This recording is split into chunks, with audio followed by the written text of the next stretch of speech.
Kaixo, gaur euskaraz arituko gara.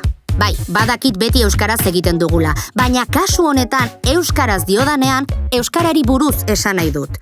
Zatozten nirekin euskara batua eta haren sorrera aztertzera. Badakizu zenbat urte dauzkan euskara batuak? Apustu egingo nuke, uste duzuena baino gutxiago. Ofizialki ez da 60 urtera iristen. Pertsona bat izango balitz oraindik ezingo luke erretiro hartu. Hizkuntzalarien ustez, orain dela 15 bat mende, ez zegoen alde handirik euskara hitz egiten zen lurraldetako hizkeren artean. Biztanle guztiek euskara batu zahar moduko bat erabiltzen zuten. Nola liteke hori? Hizkuntz batasun prozesuak komunitate batek batasun erlijioso, politiko, ekonomiko edo gisakoren bat dutelako gertatzen dira. Beraz, euskara batu zahar moduko bat izan bazen, euskaldunek batasun prozesu sozialen bat izan zutelako izan zen, ziur asko. Baina ondoren Erdi Aroan zehar batasun prozesu hori desegina ala, euskara batu zahar hori aldaeretan edo euskalkietan bereizi zen apurka-apurka. Koldo Zuazuk egindako ikerketen arabera, guztira 5 euskalki eta 11 azpi euskalki ditu euskarak. 16. mendean, euskara modu sistematikoan testu idatzietan erabiltzen hasi zirenean, idazleak nola idatzi behar zuten kezkaturik hausnartzen hasi ziren, zein grafia edo letra erabili, zein hitz aukeratu eta zein egitura hobetsi. Hori baitzen beste dozein hizkuntzaren pare izateko euskarak behartzuena, aldaera bateratu bat. Guztiek partekatuko zuten arau edo konbentzio multzo bat administrazioan, idazterakoan edota jendaurrean hitz egiterakoan erabiltzeko modukoa. Aipagarriak dira Joanes Leizarraga apaiz luteranoak Nafarroako Joana Alberet erreginaren eskakizunez testamentu berria itzultzean hartutako erabakiak, edo 18. mendean Manuel Larramendi Gipuzkoarrak eta Juan Antonio Mogel Bizkaitarrak egindako proposamenak. Horrela jarraitu zuen egoerak, 1918an aurrera pauso kolektibo bat egintzen arte. Urte hartan, mota guztietako aditu euskaldun eta euskaltzalek Euskaltzaindia izeneko akademia sortu zuten. 3 helburu nagusi zituen: euskal ortografia arautzea, hiztegia zehaztea eta Euskal Herri osorako literatura hizkera eraikitzea. Ez da gutxi? Lan erraldoiura alfabetoa erabakitzetik hasi zen. 1920ko urtarrilaren 8an egindako batzarrean, C, Q eta V grafiak kanpo uztea erabaki zen eta dieresidun UA, TS, TX, TZ eta H barne hartzea. Baina ez pentsa euskaldun guztiak hizkuntzaren ortografia batzearen alde zeudenik. Hasieratik egon ziren batasunaren kontrako ahotsak.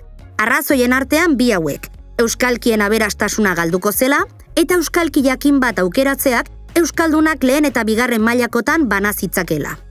Jan Etxepare idazleak uste zuen denborarekin guztiek berdintsu hitz egingo genuela eta horixek ere ez zuen batasunerako beharrik ikusten. Liburu bakoitza euskalki desberdin bat erabiliz idatzi zuen arazorik gabe. Akordiorik etzen ez lortu, etxeko lanekin egiten dugun gauza bera egin zuten. Erabakia etorkizunerako utzi. Eta bai, izan zen Miguel Unamunok bezala euskara hiltzen uztea proposatu zuenik ere. Eskerrak euskaldun guztiek ez zuten hori bera pentsatzen. 1974an lurralde sentsibilitate eta arlo guztietako hainbat lagun Baionan elkartu ziren Txillardegiren gidaritzapean. 8 hilabetez bilerak egin ondoren, haurdunaldi bat ia, 8 orrialdeko proposamena osatzea lortu zuten. Besteak beste, ortografia, deklinazio batua, baldintzazko perpausa batzuen idazkera eta zeinbait aditz joko erabaki ziren Baionan.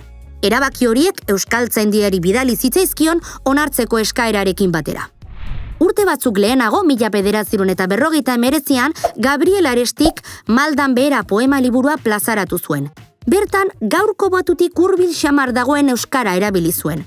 Arestik dagoeneko eskatua zion Euskaltzaindiari batuari buruzko bilkura berezi bat antolatzeko, eta azkenean, Baionako eskariaren azken bultzadarekin batua sortzeko lanari ekin zioten. Baina nork hartzezakeen bere gain hizkuntza biltzaren ardura hori? Akademiak argi zuen, Koldo Mitxelenak. Onomastikan, lexikografian eta hizkuntzalaritza historikoan aditua zen eta horren bestez pertsona aproposena. Mitxelenak euskalkien arteko oinarrizko berdintasunetan jarri zuen arreta. Haren ustez, hori zen euskal hizkuntza zaharraren enborra, euskalki guztietan berdintxo mantendu dena.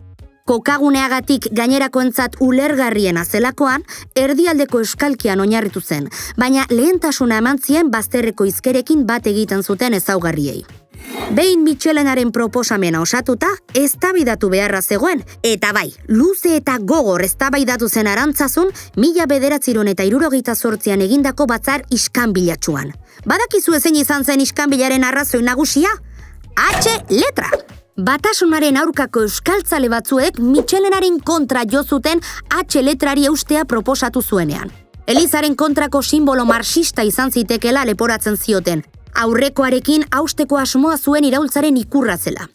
Gazteenek lehenbailen batasuna lortu nahi zutenek bidezkoa ikusten zuten Ipar Euskal Herriko euskalkietan ageri den aspirazioaren zeinu hori gordetzea. Eztabaidaren erdian, Pierres Lafitte apaiz lapurtarrak hitza eskatu zuen.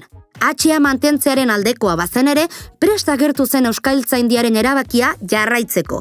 Bere iritziaren kontrakoa izango balitzere. Euskara hiltzen ari da, nonbait salbatuko bada hemen izango da. Hitz horiekin adierazi zien gainerakoei, euskara salbatzea garrantzitsuagoa zela, eztabaidak irabaztea baino. Azkenean, Michelenak gazteek beti arrazoia dute esaldi ospetsua esan eta H-a mantentzea erabaki zuen. Bi kasu hauetan erabiltzea adostu zen. Bokalen artean, zahar, me, lehor eta gisakoetan, eta berdin idazten diren hitzak bereizteko, adibidez, naiz H gabe eta naiz H-ez, edo ari, H-ez, ari eta ari H gabe. H-az gain, F, isa eta jota erabiltzea erabaki zen ortografia aldetik, eta baita ere, ene eta ele soinuak adierazteko, N eta L aurretik I bat ipintzea. Hori azpimarratzekoa da, ez duzue uste? Euskara batua elkartruke eta batasun ariketa itzela izan zen. Braka bakeroak eta apaizen sotanak mai berean biltzen zituen belaunaldi multzoark bazituen arrazoiak oso desberdin pentsatzeko, baina asmatu zuten adostasuna erdigunean jartzen.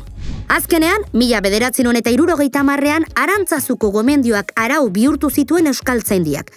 Galdera ikurren eta harridura ikurren, marratxoen, aditz laguntzaileen eta beste hainbateen erabilerari buruzko arauak gehitu zitzaizkion. Horrez gain, 10 urteko epea ezarri zen arauak betetzen ote ziren ikusteko. Zer uste duzue gertatu zela? 1978an heldu zen balantzea egiteko garaia, Bergarako biltzarrean, eta bertan, araudi berriaren arrakastaz jabetu ziren.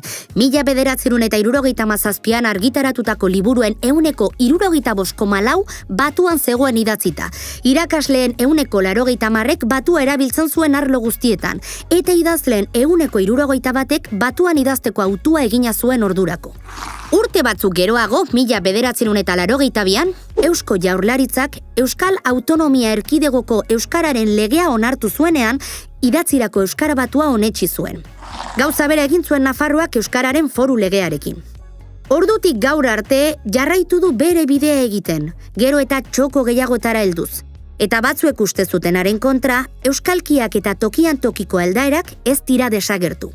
Ez dakigu ze bilakaera izango zukeen euskarak batu izan ez palitz, baina ziur dakiguna da bizirik dagoela eta balio digula edozen gairen gainean hitz egiteko eta idazteko. Ez aldala?